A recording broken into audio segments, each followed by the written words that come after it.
That's what we can eat on this diet. It's pretty tasty. Questions?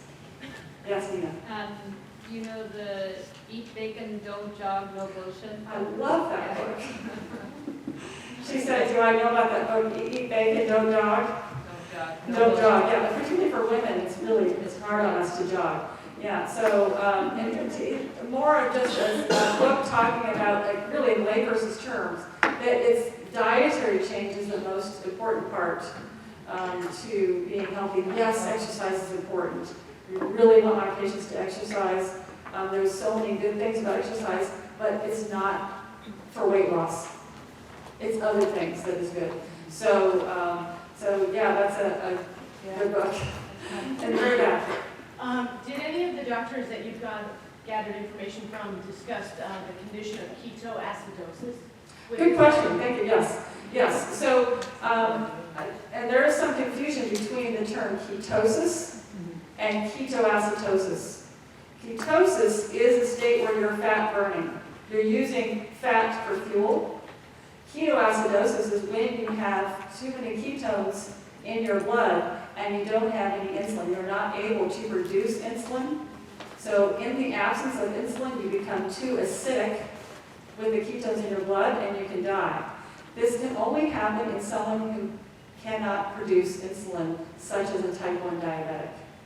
So I have a slide by Dr. Leslyn. He shows that everybody goes into ketosis overnight, unless you're ready in the refrigerator when you sleep.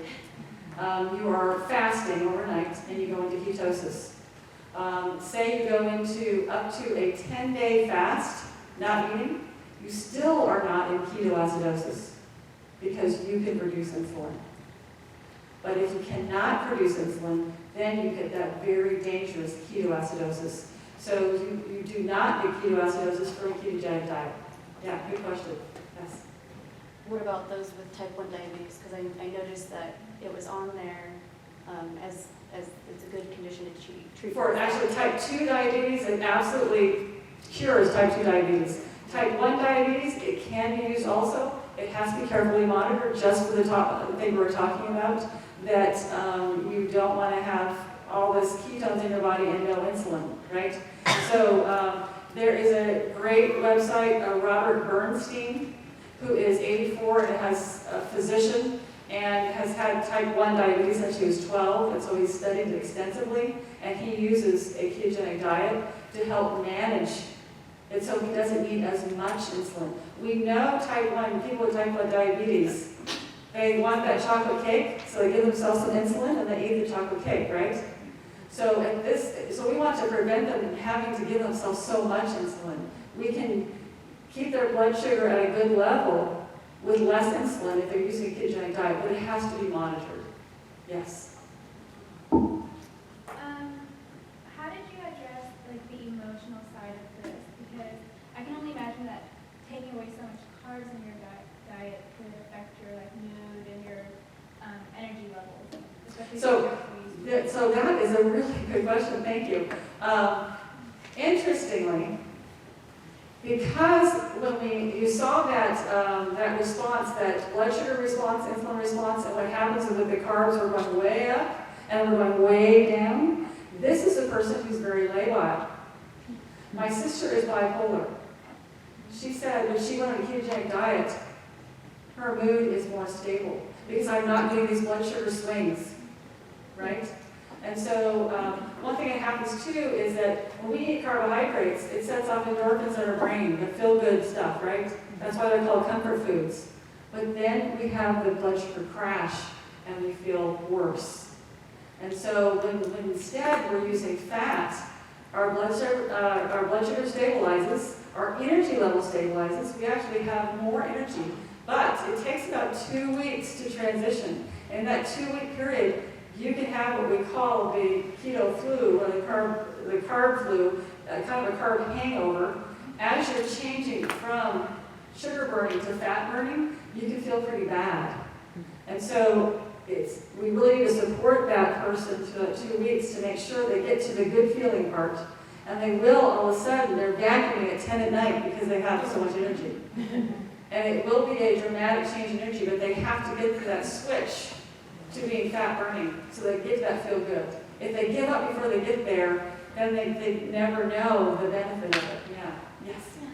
What sort of strategies did you recommend to your clients during those 2 weeks when you were feeling terrible, like, to get through that period? So that's why when I introduced the diet on the second session, when I get you that 8-page handout, he talks about some things that could happen with the diet. And you might get a headache. So do this. So he tells you what to do. And so we went over all that stuff. These are potential things that might happen. So sometimes it's just that you're low salt. What happens when in a low carbohydrate diet, your kidneys stop retaining the salt, you pee it out, and you end up, that's an electrolyte, you end up becoming low salt, and you get a headache and you feel tired. And so start salting your food. And a lot of our patients, particularly mine with lymphedema and swelling, they have not salted their food forever, right? Because that's going to make them swell more. And so that's another thing they might have to change. So we're talking about those various things that might happen during that time, and this is what you should do. Yeah. So I just want to say I have actually lost 56 pounds on this diet. Nice.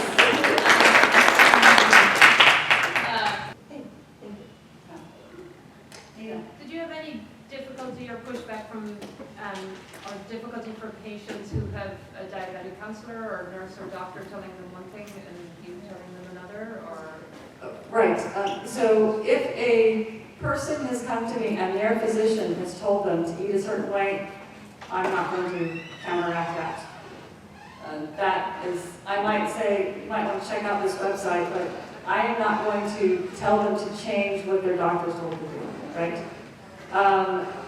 For instance, I have an oncologist in my area that wants all of her patients to be on a low-fat diet. I don't even discuss the diet with them. I'm sorry that that has to be that way, but I mean, I have to be, it's all based on the physician referral, and their word is apparently better than mine. So, but if their doctor has not made anything about nutrition, and most of them do not, then I freely discuss it. And what is the physician referral specifically for? For lymphedema. Yeah, none of my patients came to me for obesity. And they're not going to for you either. Usually they're going to come to you because for some other condition, but you are going to say, your arthritis is made worse by your weight. What have you done before? What's worked in the past? Have you ever tried eating lots of fat? I guarantee you the answer is no. Right? It's a little bit scary but then when I tell them, you know what I eat? I eat 70% fat, 20% protein, and 10% carb. Okay? And right next to you, I think someone had a question. Yeah, I was going to ask if you recommended the clients to journal and kind of write out what they're eating, what's maybe working for them, how they're feeling. Yeah. So one of the sessions that we did, actually the one we went over, with the barriers to change, we had an activity log and a food log. And I said that's for themselves. They are welcome to go over it with me, but I'm not overseeing that and, oh no, that was bad, this was good. They can share it with me if they want, but mostly it's for themselves. So yes, those logs are good to do. I think in the front, yes. Yeah, earlier you had mentioned that one of your clients had a family that was vegan. Yeah. So kind of a couple questions. One, or I guess parts. One is, can vegans go on, I know the answer to this, but do you have clients that are vegan or vegetarian, also noticing that in the protein section, you don't have a lot of magnets that have vegan protein sources? Yeah. And how do you address all of the kind of recent news articles that say eating lots of red meat is bad, which all the vegetarians I'm sure are like, yay, more vegetarians, Yeah. but it I'm sure doesn't help this diet that you're supporting. Yeah. So first thing is, if they insist on being vegan, I got nothing for them. You cannot get enough fat, and you have to eat too many carbs on a vegan diet. So I do not try to change that. They have a particular reason for doing that, and I'm not going to attempt to fight that. That's got to be their personal choice. Vegetarian, you absolutely can do it, especially if you will eat fish And if you will eat eggs, now if you're not willing to have, thank you very much, you're not willing to eat, if you're a vegetarian that won't eat fish, it's harder. So some nice fatty fishes, and actually marine foods are some of the best fats that we can have. So if the vegetarian is willing to eat fish, it's very easy to do it, harder if they're not able to. And then as far as the resources coming out, I would highly recommend going to the dietdoctor.com site to look at how those supposed trials that have shown that red meat or processed meat are bad for you, how they were absolutely very, very poorly run studies and do not, their own data don't show what they said it showed in the headlines. So yes, it does make it difficult when you've got that kind of news coming out that is absolutely spurious, misleading.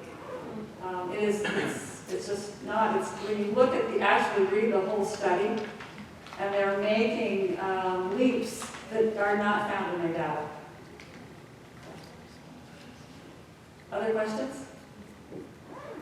I'd love to hear from any of you if you'd like to contact me. Thank you so much for listening.